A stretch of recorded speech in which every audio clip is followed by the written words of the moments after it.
তারা আপনাকে আহ্বান জানাবে, যদি আপনি সেই আহ্বানে সাড়া না দেন আপনাকে ধমক দিবে, তারপর আপনার জগৎটাকে ছোট করার চেষ্টা করবে, আপনার মিত্রদেরকে তারা আপনার থেকে আলাদা করার চেষ্টা করবে।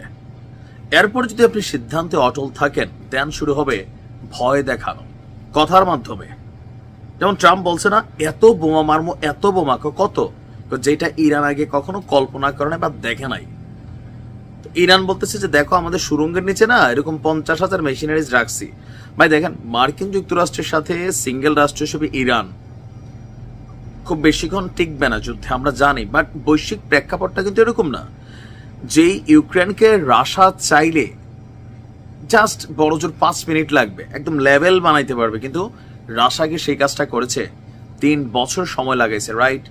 এখন পর্যন্ত কিন্তু তারা ইউক্রেনের সাথে শতভাগ যুদ্ধ জয় করতে পারে নাই, কজ বৈশ্বিক ইস্যুটা চলে আসছে।